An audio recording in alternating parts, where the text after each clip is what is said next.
ఇవాళ కొందరు ఇవాళ సమాజంలో కొందరు ఉన్నారు. నేను మొన్న పేషెంట్ను నేనే పరామర్శించాను, స్వయంగా నేను పరామర్శించిన. ఆ పేషెంట్ కండిషన్ నాకు తెలుసు, అయినా ఎందుకు పెట్టుకున్నావు డాక్టర్ సాబ్ అని ఒకసారి వచ్చిండ్రు పెట్టాం అది ఇది సరే వాళ్ళకి చెప్పినా కూడా పూర్ కండిషన్ అండి, ఇది పూర్ కండిషన్ ఉంది.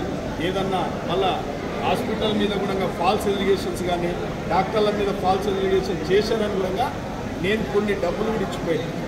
డాక్టర్ సాబ్ కూడా చెప్పిన ఏదంటే హ్యూమానిటీ కౌన్సిల్ అక్కడ చూడు డాక్టర్ సాబ్ అంటే మానవత్వం కొద్దిగానన్నా సమాజంలో మంచి వాళ్ళకు ఒక కాన్సెప్ట్ ఉంది.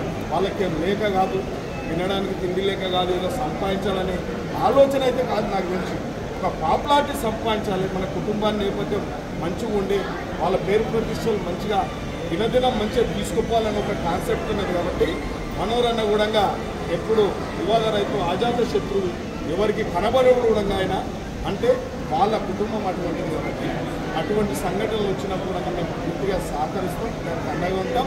ఇటువంటిది ఇంకా కూడా మెరుగైన వైద్యం మాత్రం నా యొక్క ఒక శాసనసభ్యునిగా నా విజ్ఞప్తి. డాక్టర్ సాబ్ మనోరన్న కూడా చెప్తా ఉన్నాం, ఎప్పుడన్నా పేదోళ్ళు వచ్చేస్తే హ్యూమానిటీ గ్రౌండ్స్లో వాడు ఆందోళన ఏదో వానికి ఏదో అయ్యిందని చెప్పి ఆందోళనతో మన హాస్పిటల్కి వస్తారు. కాబట్టి పూర్తి ధైర్యం ఇచ్చి పూర్తిగా వాడిని రిసీవ్ చేసుకొని మంచిగా మేము ఉన్నాం రా డాక్టర్లు, మా దగ్గర అన్ని ఎక్విప్మెంట్స్ ఉన్నాయి, అన్నీ ఉన్నాయి, సరైన మెడిసిన్ మీకు ఇస్తాము, మంచి డాక్టర్ల టీం ఉంది మా దగ్గర, నీకు తప్పకుండా నీ ఆరోగ్యం రికవర్ అయ్యే విధంగా మీకున్నామని చెప్పి కూడా ఒకసారి పేషెంట్ డబ్బులు నుండి లేకపోయినా కూడా మీరు అడ్మిషన్ చేసుకొని తప్పకుండా సమాజంలో మేమందరం ఉన్నాం.